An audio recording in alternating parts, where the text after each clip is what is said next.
3 দিন পরে আজকে গোসল করলাম, তাই ভাবলাম যে আজকে গোসল করে জাহাজের ছাদের উপর গিয়ে শরীরে তেল মাখবো। আপনারা হয়তো জানেন না, যারা আমরা সমুদ্রপথে মাছ শিকার করতে আসি আমাদেরকে হিসাব করে চলতে হয়। আমরা যেই পানি নিয়ে আসি সেই পানি কিন্তু হিসাবের পানি, আর ওই আমাদেরকে 3 দিন পর পর গোসল করতে হয়। তো আজকে যেহেতু আমাদের এখানে ওয়েদারটা খুব সুন্দর, তাই আজকে গোসল করে চলে আসলাম জাহাজের ছাদের উপর।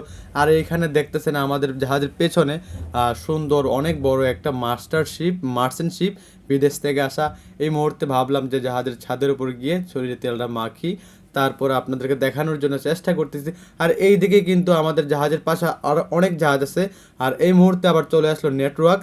আর আজকের দিনটা আমার কাছে খুব ভালো লাগছিল, তাই ভাবলাম আপনাদের মাঝে এইভাবে চলে আসি। তো এইদিকে কিন্তু অনেক রোদ। তো আমার পাশে যিনি দাঁড়িয়ে আছেন উনি হচ্ছে এই জাহাজের সিনিয়র গ্রিজার, যারা নাকি ইঞ্জিনের দায়িত্বে থাকে। তো উনির মোবাইলে টেলিটক সিম নেটওয়ার্ক আসছিল, মাঝে মধ্যে আসে আবার মাঝে মধ্যে চলে যায়। উনিও মোবাইল নিয়ে ট্রাই করতেছে নেটওয়ার্কের জন্য। আমি ওনাকে বললাম যে শরীরে তেল মাখেন, উনি বলতেছেন যা গোসল করিনি তেল কেন মাখবো। তারপর আমি ওনাকে জোর করলাম, তারপর জোর করার পর উনি তেল মাখলো। আসলে সাগরে এরকম খোলা আকাশের নিচে এই পানির মধ্যে আমাদের এরকম দৃশ্য দেখতে কার না ভালো লাগে, তাই আর কি আপনাদেরকে এই সমস্ত সুন্দর সুন্দর ভিডিও উপহার দেওয়া।